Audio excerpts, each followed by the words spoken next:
So how do you feel right now as far as release and merging into it?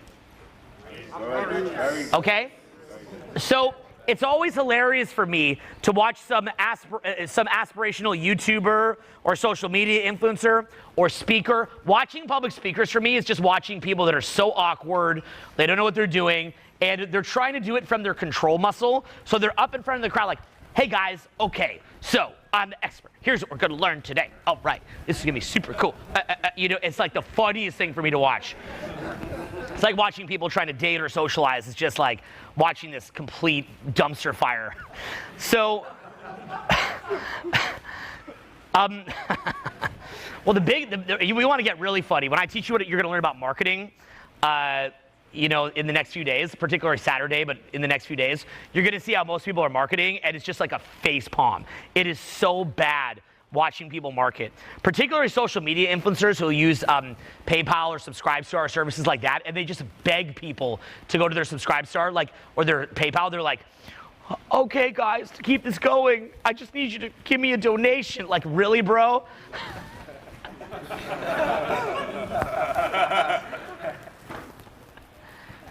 A call to action should be yielding major dollars. A call to action shouldn't be begging. Like, to keep this going, guys, to keep the seminar going, I just need you to send in like 20 bucks a month, and then it's gonna be okay. That's not a call to action. That's like, you know, if you're trying to get better at dating and you walk up to someone who you're attracted to and you're like, look, really lonely, it needs attention. To keep this going, you need to, you know, like, it's like, come on. You're not going to convince anybody with anything that way. So, yeah, so, you know, so I'll show you how to trigger that desire, to trigger that movement, and so on and so forth. It also comes down to having something great to offer, too. But I'm going to show you how to present that in a way that's going to be really taking the focus off yourself, right? When you're begging for a donation, who's it about? You. You've got to make it about the other person. When you're in your head, who's it about? You. When you're in your body, you're just sharing. And that's why people pay more attention. Because why would people pay more attention to you freely expressing than you being in your head? If you think about it, what's so wrong with just speaking from your head? What's wrong with that? It's still the same communication. Why is it such a big deal? Why is one energetically compelling and the other, there's sort of a wall that goes up to where you don't want to hear it? What's going on there? Simple. In human existence or in any animal life, every single biological entity is in effect wanting to suck from the other biological entities. Look at a fish movie, right? Like Blue Planet. Go look at Planet Earth. What are all the animals doing in the jungle? They're consistently eating each other. You know, the vegetation is getting energy out of the soil, out of the sun. Then some animal comes and eats that. There's even animals that want to eat you. There's I mean, think about this. There's viruses, little microscopic little viruses and parasites and bacteria that are trying to overtake your body right now and kill you. You know the main reason we reproduce? Do you even know? It's because bad little entities learn how to get into our bodies. So we need to keep reconstituting ourselves in your kid, your grandkid, your great-grandkid, and on and on and on, so that the little invaders don't learn how to get in your body. It's like an arms race. It's this continual arms race. There's literally microscopic things like on the chair right now that are trying to burrow its way in, like into your hand. You scratch your nose, now it's going into your nose, and it's trying to multiply and replicate inside there. And other human beings are doing the same thing to you. Now, something amazing is when you can find a win-win. Part of human evolution is that we can find win-wins with each other. That's the really powerful thing, right? Like, say you come to an event like this. My goal is to get energy from you in the form of payment. Your goal is to get energy from me in the form of instruction or in the form of status if you get to brag to your friends that you came to the event. But, because that's great marketing right there, by the way. If you could raise the perceived status of it, that's very powerful. So a win-win is where I could get paid and then you can go and get an ROI in this. My goal the entire time I'm teaching you is I've got to get you an ROI to where you make more money so that when you make more money, you'll take my next event. I got to get it where you're like, man, after I took that, my income shot up. So now I want to go to get more income, right? That's called a win-win, okay? Say that you have, you know, a mom of your kids or a dad of your kids, and you create new life together, and that brings you a lot of joy and enjoyment, and it creates the next generation. That's a win-win. So we can be in a win-win, but at the same time, there's also all this coming at you that's a win-lose. Funny side note that I'll mention to you. In my dating life, as I've gotten older, one thing I've gotten to be really good at is just to let in the good energy and to completely filter any bad energy from anyone I'm dating. It's the craziest. If you watch it, it's actually comedic to watch. Because whenever I'm dating somebody, I understand that they're going to give me good energy in the form of physical intimacy. They're going to give me good energy in the forms of emotional fulfillment, in terms of joy, joking around, having fun. But I also know they're probably going to unload their drama on me, right? Am I right or am I wrong? Yeah. Right? And also, admit it, you've also unloaded your drama onto other people. And if you're going to say no, then that means that you're the worst offender. It's always like, I've never done that. That means that person's the worst. If I were to talk to someone, like, have you ever given drama to your, to your ex? They're like, never. I'm like, keep away from me then, because I know you're completely delusional and denial, which means you're probably worse at it. So literally, I'll be hanging out with somebody, and then all of a sudden, they'll start getting into some kind of rant or diatribe about something negative or something they're trying to get from me or things like that, and you'll literally see no change in my demeanor at all, and I don't even answer the questions. I don't even hear it. You want to know why it's kind of funny? I've just had so many different people I've dated in my life who turn that way, and it goes sideways.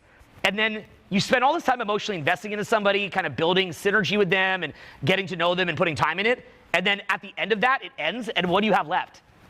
Literally, you're just like, and then it's over. There's nothing that came from it.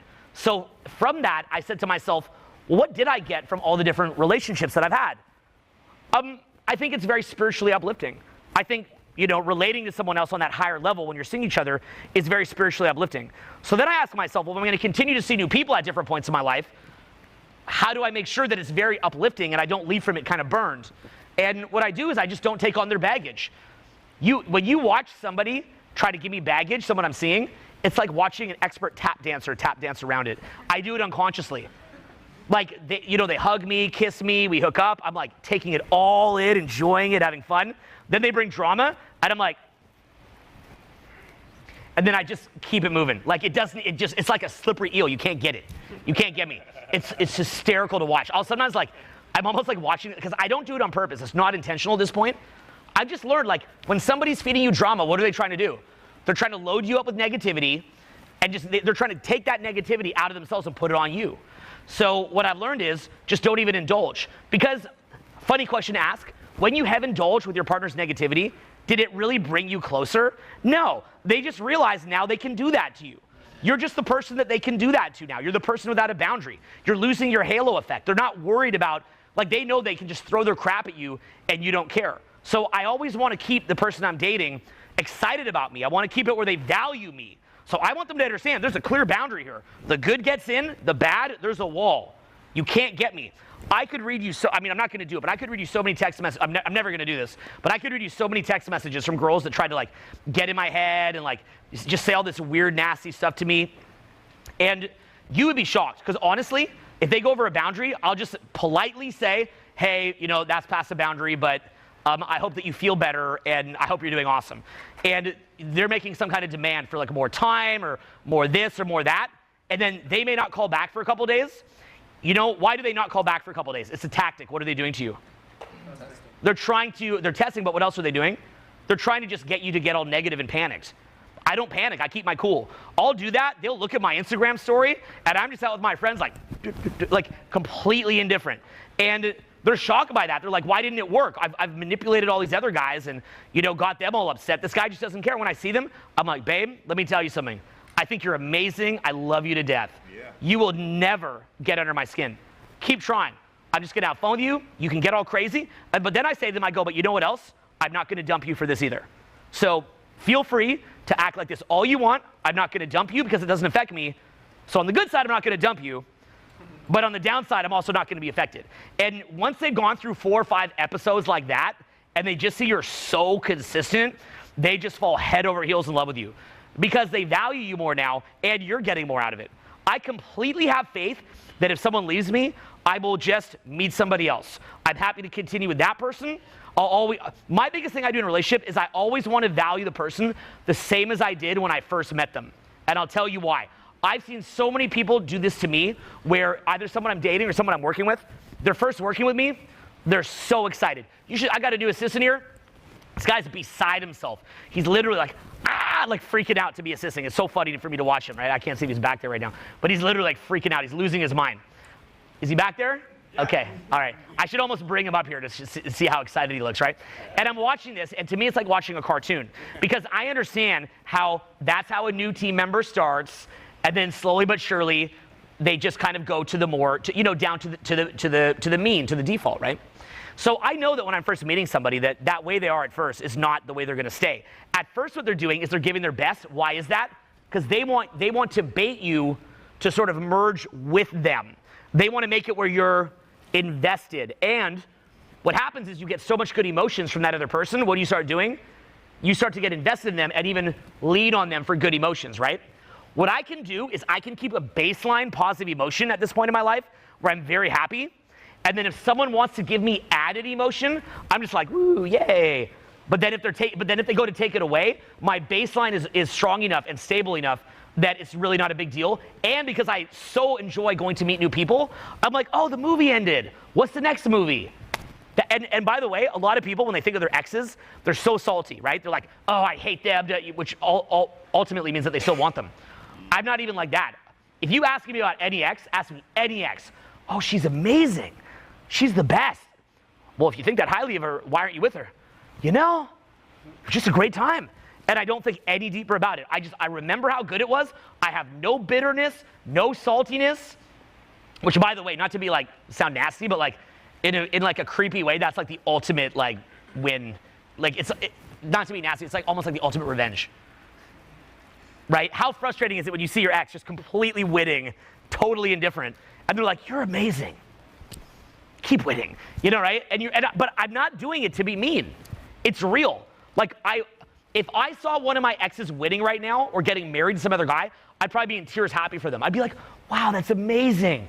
That's so great. Now I'll know that ex is like giving hell to that guy behind the scenes, right? Like I know, like you can't trick me, bro. I know this movie. Okay? I'm not fooled by the Instagram. I know what's behind that Instagram. But, I know what's behind door number one. So you can pretend you guys are like BFF forever, but I know what's behind there. But like, I've learned to just take the good and be happy in my baseline, enjoy it. But if somebody gets under my skin, I'll hear them out because I could be wrong, right? We could always be wrong. So if somebody has something to say to me like, you could do this better, that better, I'll definitely pause and hear them out. I'll take a day or two to reflect on it and think about it. But if I can see that they're just trying to play a game, I don't get pulled in. Last point on this. Why is it that human beings do this to each other? By the way, very sad statistic. My understanding, I could be wrong, is that the majority of calls to the police is from what? Domestic violence. What is the main way that people's negativity or low vibration energy manifests from the depths of hell into the world? Their partner. Why is it? They do it with their partner because the boundary is down. The boundary is down. So if you study things like borderline personality disorder, the BP, the borderline personality, will always show the disease of the mind on a close family member, an intimate partner, a father, a son. The negative energy is all in any personality disorder. BPD, you should look that up. If you ever had a partner that's super crazy, look it up. If you're super crazy, also look it up. But part of the thing with BPD is that people with BPD don't know they have it, so you're screwed. So, I'm just kidding. So, you have, so what happens is the BP will put that energy out on the partner because there's no boundary. So I've learned over time, I don't want to have no boundary. Because see, we think of love as this ultimate dissolution of boundaries. But where does most love end up? Most love ends up in arguments, fighting, saltiness, divorce, bitterness, or even in domestic abuse. I mean, for most of you in this room, hopefully you've never been in a domestic abuse situation, but I bet you that most of you have probably been close. I have. Great. Yeah, but like how many of you, for example, have had it where maybe your partner starts screaming so much in your face, they're antagonizing you to go over the edge, and then you're like, well, I'm getting out of here. And then they may even block the door. They'll block the door because they want to antagonize you to the point of you cracking. Best lesson in the world to anybody in that situation, get out of there. whatever, cover your hands so that you can't even like even if you grab to move them, that could make a mark, you're done for, you're over.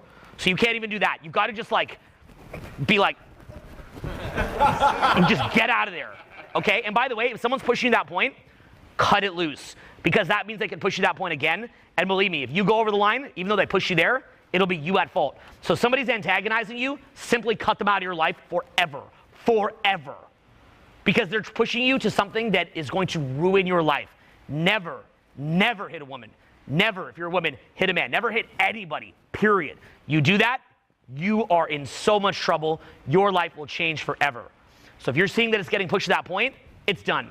Now, from there, understand that lack of boundary, what that does, and learn to keep your boundary. Let in the good, but don't let in the bad. And then what you do is you look for win-wins, okay? You look to establish a win-win. For example, in your dating life, it could be casual, it could be open, it could be exclusive, it could be a lifelong thing, it could be a couple-month thing. I've had incredible relationships that were completely open, where we use condoms, and maybe every Thursday we go do something really fun. We go hang out, we joke around.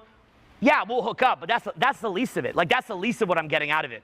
I've had other open relationships where they just come over at 1 in the morning because that's what they want to do every Wednesday. They just show up, and that's all they really want from me. They view me as a sausage with feet, and I'm completely fine with that. And we actually have fun doing that. Some of my best relationships have been like that. I'm busy, and the girl's super busy. They're crazy busy, and they just want somebody to have physical contact with while they can kind of proceed in their lives.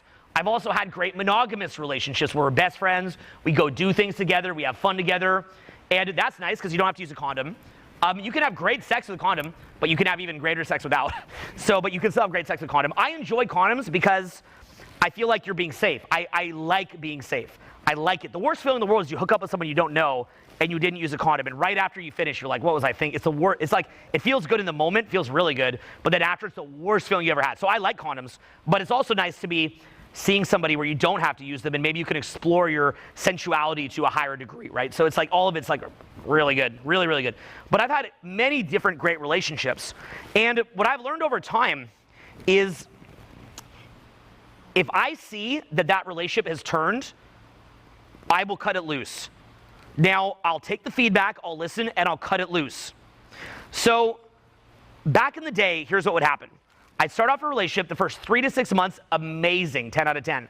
I would completely open up, and then we'd have our first argument. No big deal, it's just an argument, who cares? I'm not like overly uptight about that, I'm totally chill about that. Then it's good for another couple weeks, then another argument. Then the argument goes from maybe once a month to maybe twice a month to maybe 3 times a month, 4 times a month, every other day. Now, to me, when the dynamic has soured is when you can't be just together and enjoying the energy. And what you'll see is when you talk to them, they're trying to frame control you into giving them energy. So they're trying to put little boundaries up. Well, who are you talking to? What's this person doing? What's in your phone? Are you going to spend more time with me? Are you going to do this? That's not okay. Hey, you said that. And it gets, have all of us here in this room had it where a relationship goes from fun into a weird power struggle ongoing, where every little bit of communication is just someone trying to make their point, show someone their point of view, and so on and so forth. So I remember I had a number of relationships that would eventually go to that point. So as I got older, I remember I have an example I've taught of this. It was the first time I had the breakthrough. I met this girl, such a great girl. We'd always have fun. The story I've told about this is like, I don't know, like I always have like different things I'll do with different girls I'd hang out with. So I had this new crib, has like a steam room, bath, and at the end of the day, we would just go throw on like some chill out music, throw on like an Epsom sea salt pink lamp or a Himalayan pink sea salt lamp. The steam room would be going, we'd be in the tub, we'd throw coconut oil in it, we'd have sex in the tub, great music. It's like super chilled out vibe. End of the day, it's awesome, man. You know, very striking girl, you know, giving me all this attention. And my favorite part wasn't the sex, even though that's the climax, so to speak. But for me, my favorite part was the joking around. It was the fact that we're on each other's team. We care for each other. We're invested in each other. And, you know, we talk about fun adventures that we want to have, right? You're sharing your life with somebody, and you want to have adventures together. You don't live forever, right? You got to make it fun. So that was my favorite part. You know, if we weren't having sex, I would have hated that, because that's just kind of like, a creepy situation, like, you're naked in a tub with somebody, but you don't ever have sex and you're kind of horny. Like, that would be kind of weird. But so even though I want that, that wasn't what it was all about for me. I want that, but it's not what it was all about. It was that I could hang out with her, and it was energizing. It was that great energy that you're feeling, not when you're just having sex.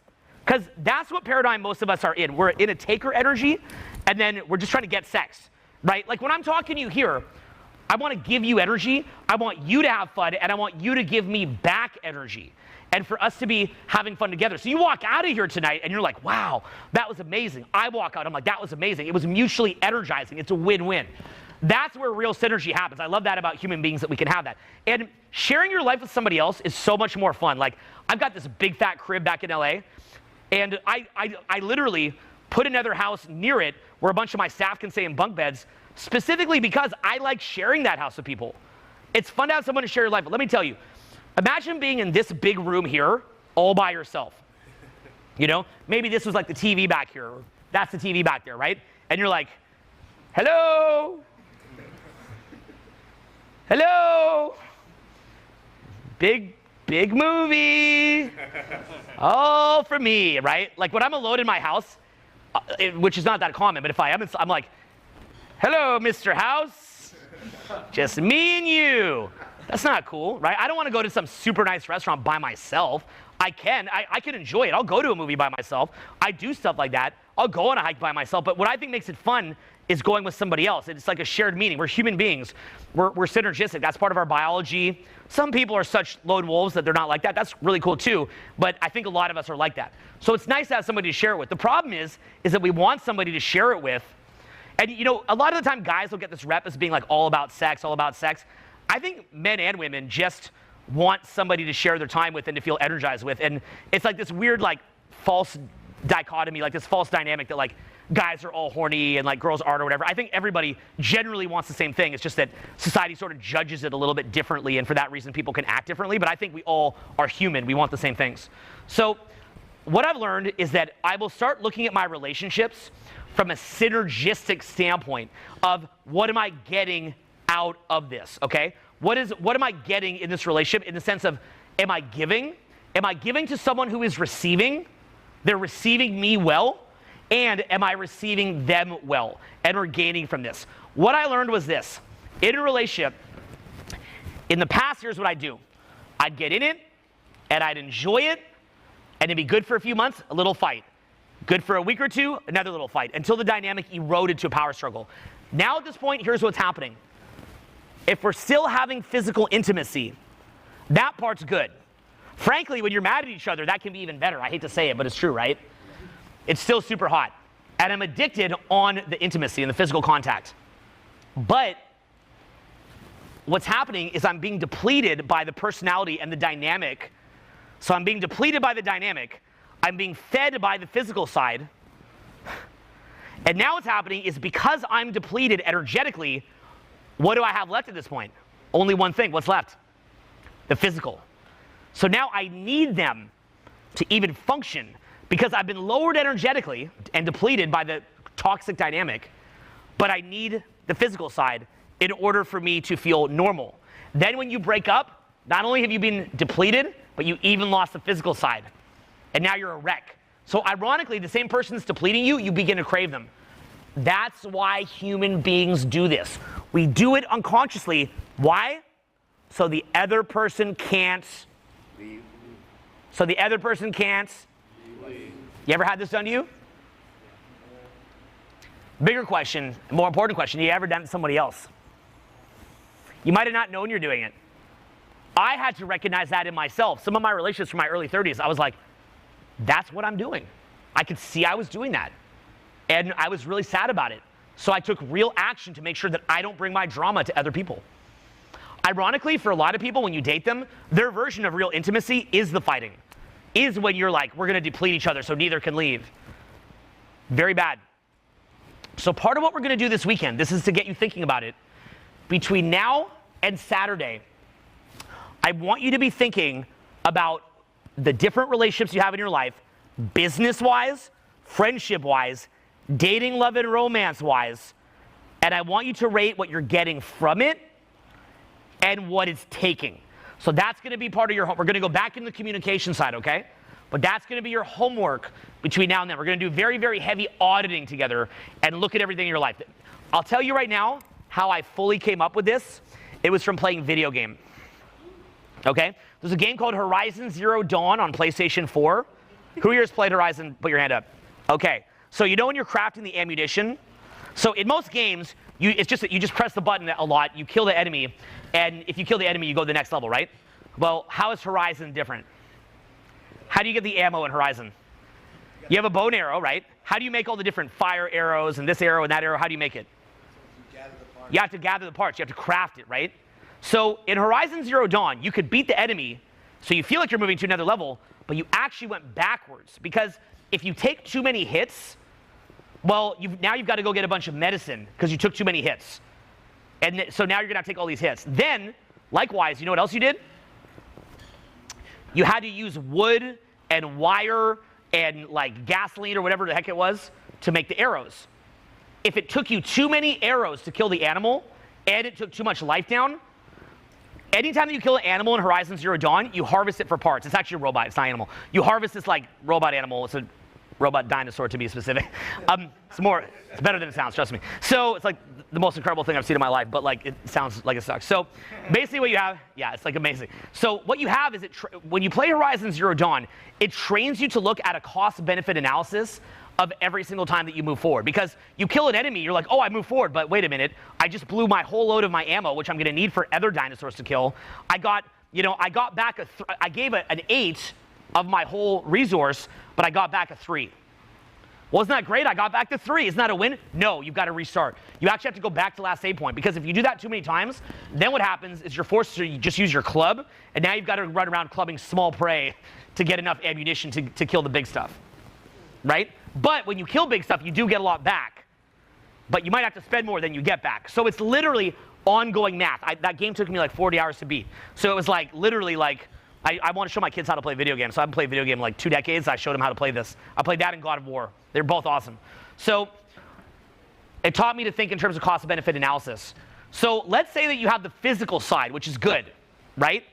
Rather than saying in your ego, oh, I'm getting all this attention from this person, rather than saying that, why don't you just ask yourself, do you really have more energy because you're with this person? What is the total cost-benefit analysis?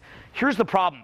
If you get depleted of energy by that dynamic, you're not going to have the energy to go work on your body. You're not going to have the energy to work on your business. You're not look, I'll just be like very blunt.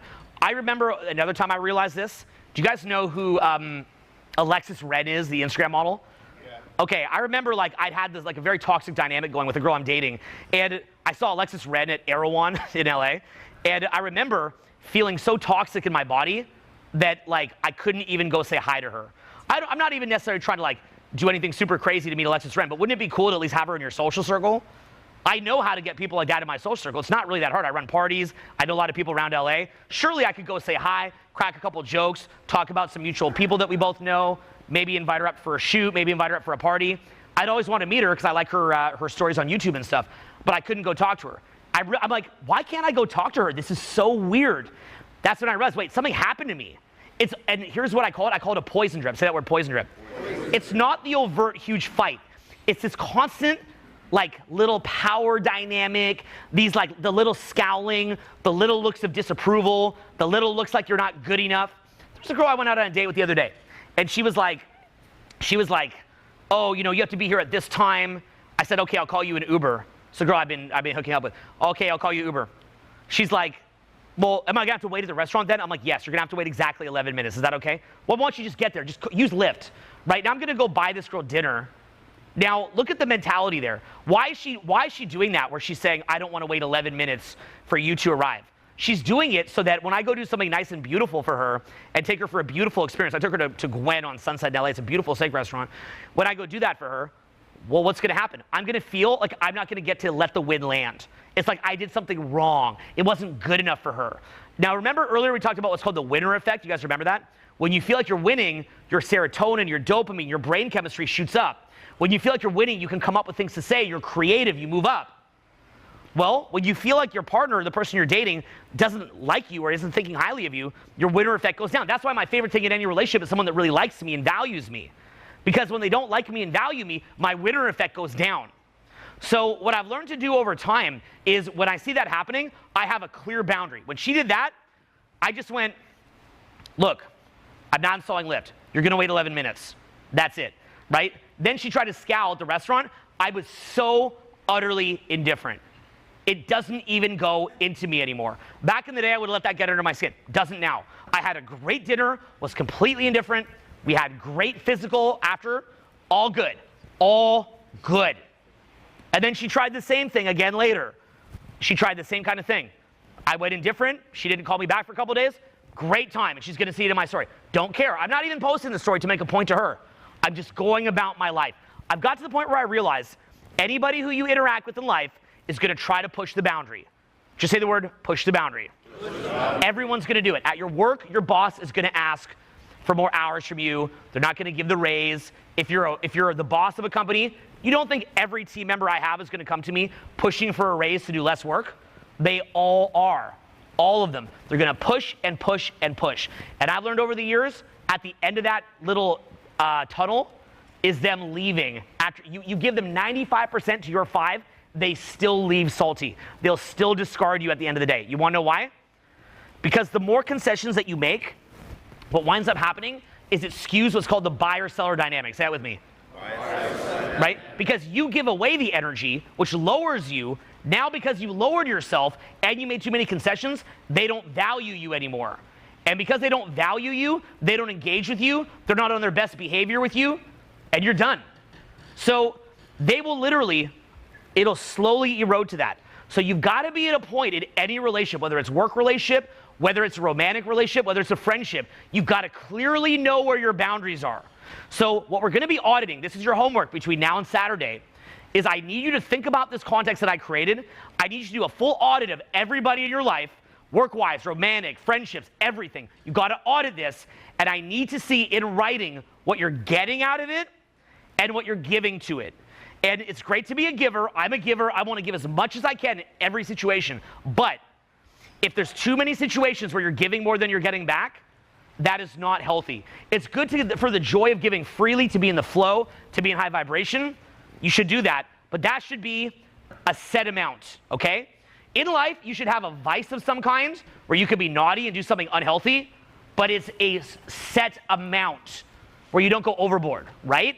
It's okay to have the small dessert, not okay to go crazy and wake up with a stomachache. You know, it's okay to be giving to an extent, but there's a limit to where you can't help anybody, because what do they say? You've got to put the airplane mask on yourself first. Why do they always say in a plane crash situation, put on your mask first? Why? Can't help anyone else if you're not handled, okay? Remember, you should love everybody. Who's everybody include? Yourself. So be aware that even if you're a very giving person, you can't give maximally when you're not handling yourself. And what I've noticed what will always happen is when you give too much, later you'll eventually explode. I'd also get you to look though at relationships where you're taking too much. So that's the other thing to audit. Okay? I need to see where you're not getting enough, but I also need to see where you're getting too much. Here's why. I've had it where maybe I have an intern or somebody who's working for cheap or putting in too many hours, and they'll keep doing it and they're cool with it for a minute and they'll act like they're okay. Later, they explode. They'll front like they're cool with it. They will explode. So you also have to manage what other people are getting from you and find a win-win. So homework between now and Saturday is I want you to write out on a pen and paper or in a laptop or your phone, basically every major relationship in your life, rate from 1 to 10 the value that you're getting, 1 to 10 the value that you're giving, and I'd like you to rate it as toxic or non-toxic, right? Like energizing versus toxic. And I'd also like you to talk about in there what you're giving and what you're getting.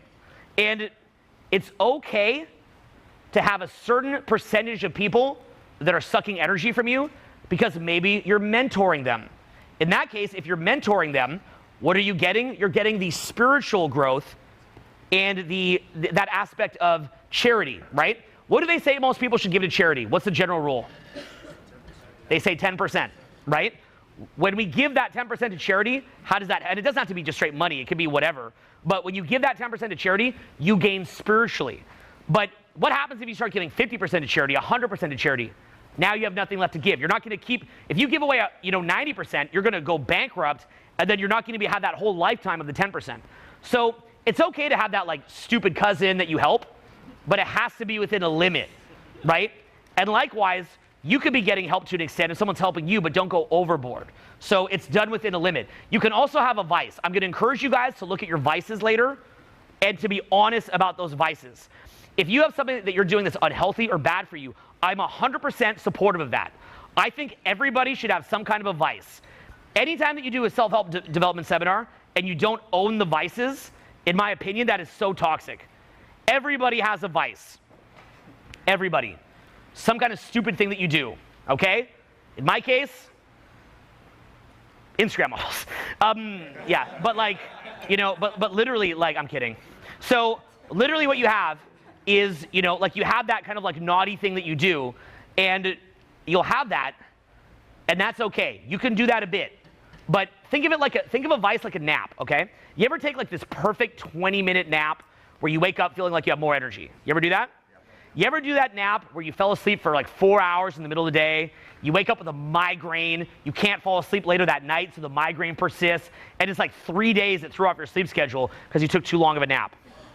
You ever have that like really naughty treat and it tasted so good and you felt like you kind of like got in touch with yourself, so to speak, you kind of gave yourself a minute to enjoy it, and even though it wasn't healthy, you actually felt better the next day because you got to treat yourself. You ever do that? You ever do it where you ate too much of it and you felt inflamed and sick the next day? So what we want to do is we also want to look at things like vices, and we want to look what you're getting out of it and what you're putting into it. The major key here is we want to be adding energy. Notice that almost everything we're doing is to add energy. Remember we talked about the release muscle versus the control muscle? The release muscle adds energy. Also, these audits are going to add a lot of energy. It was shocking to me when I audited this. It is shocking. We will audit on a scale what we weigh. We will audit on a bank account how much money we have, but we won't audit our relationships and what they're doing in a serious way. So we've got to be auditing that, okay? And we're going to have to audit your whole life. So you can expect us to be going through this with your groups, looking, and it's going to be a deep audit. Everything from your strengths, if you're in your strength zone, what you rate it, what you rate what you're doing, what you rate on your path, what you rate your problems. We've got to really dig deep on this and get it to where you have a crystal clear picture. And then we've got to be coming up with game plans and accountability within the group. Okay, does that sound good? Yeah. Okay, does that sound good? Yeah. Okay, give me the energy back. So, okay, that's a boundary. So, next up, okay, and I'll teach you the art form of not letting things get in you and how to respond to it, okay, and keep it positive. So, okay, and it's very powerful. I've had a couple breakups in the past year that have been so pleasant. It's like I break up, I feel better after we break up. Like I don't even grieve it. It's like walking out of a movie. Like when you walk out of a movie, are you mourning the end of the movie? Maybe like a little bit, like that was really cool. Wish it was a bit longer. What's the next movie? That's how I felt in my breakups. Why? Because I enjoyed it. Like I walked out of those relationships literally feeling energized by it. Like that was cool. That was really fun. She's amazing. She's great. No saltiness whatsoever. Had a great time, took on good energy. It went as far as it could, out of there, right? And just to wrap up that thought, remember I was talking about the bathtub thing, to wrap up that thread? The first time that I had this epiphany, we used to sit in the bathtub, we'd joke around, we'd have fun around each other, it seemed great vibe.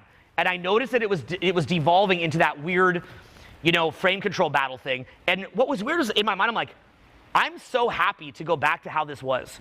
I'm so happy to just start from scratch and have no saltiness and just joke around and have fun. But the person I was with couldn't do it because the person I'm with is carrying a lot of heavy energy and they're on their best behavior at first, but they can't continue down that path. They can't hold themselves there. They run out of gas with the positivity. You ever feel that maybe you ran out of gas with your best behavior or the person that you're with ran out of gas on their best behavior? And I'm fine to be with them if they're going to be at a high level, but otherwise, here's the thing. If I were to stay with that person, what would happen? I'd get depleted of energy. I'd make less money. I'd be less healthy. I'd have a less fulfilling life. I'd live in less cool places. I'd do less cool things. I still have them though. Don't have to go through the scary breakup, ooh, right? And then what happened, and I'd also still have the physical intimacy. Okay. What's the end of that path when you're depleted? What do they wind up doing at the end of that path? They discard you, they leave you. the same person that depleted you will leave you. Because the things that they like you for, you let them take from you. So instead I go, oh, if they're gonna do that, I'll just wrap it up now. So at first, the ratio is like 10-0 of positive to negative, right? Like when you do your audit, early in any relationship, it's like 10-0. It's like all positive, nothing negative. You're both in this like drug-induced trance of like different brain love chemicals. So you're literally just like at first, that's how you are. But slowly as that fades out, and it goes to this thing where you're trying to prevent each other from leaving, it goes 9 positive, 1 negative, 8 positive, 2 negative. Maybe now you're down to 5 to 5. Once you start getting into like 6 negative to a 4 positive, you know that that relationship has crossed a tipping point where it's called, what's the word for that? It's called toxic, right? It's toxic. It's depleting you more than it's giving. So at that point, I would notice that I would wait until it was toxic. A typical relationship pattern, first third, amazing. Second third, okay, but you're kind of remembering the amazing part. Third part, nightmare. So what I've learned is, right as it's transitioning from awesome to average, if I'm seeing that that person is not going to at least try to keep it awesome, I just peace out. And so what winds up happening is I'll go 3-4 months at a 10 to a 0. Right when it goes 9 to 1, I'm like, you know, this was great. Peace, and I'm out. And I do that because I wanted to try something different. I did the thing where I tried to pump life back into it for decades, and it never worked. I didn't have a single success story where concessions or, you know, lowering the boundary or being nicer and nicer, there wasn't, if it had worked one time, I would have stuck with that, but I realized it didn't work. So now what I've done is I've been raising my value, and as I'm raising my value, the people who I'm seeing are nicer than ever because the value dynamics changed. I've never been treated so well in my dating life as right now. Never been treated this good. So by the time that I get my next partner, I'm really excited that I'm going to be more firmly rooted in myself. And same in business. Like in business, you guys watched me do this in the public for years. You just didn't know it. I would try to placate certain people for years. They'll still do the discard and blame me for it. I did this for years. Never worked. There was so many times where somebody I work with went toxic, and I would just scramble in my codependence to fix it, fix it, fix it, fix it. Behind the scenes, doing everything to fix it, making presentations for them, putting in 30 to 40% of my time on them while I grow their career, and still can't fix it, and they still do the discard. And I was like, what if 2 years ago, that first time that I had the inclination to just end it, I had just ended it, I would have 30, 40% of those 2 years back. In my case, when you're dealing with multiple business relationships, that can add up quick. And if I would have learned that at age 31 or 32, I believe I'd probably have, instead of me saying, anyway, guys, I've done over 100 million in sales. I didn't keep that, but I did over 100 million. Instead, what would have happened is I probably would have done 800 or 900 million in sales, and I'd have over 100 million in the bank. That was $100 million mistake on my part in my 30s, in my prime, that I can't get back because I gave and gave and gave and gave. I blew it. I screwed up. But Hove did that, so hopefully you don't have to do that, okay? So basically, okay, Hove sold crack, so you don't have to make the same mistake as me.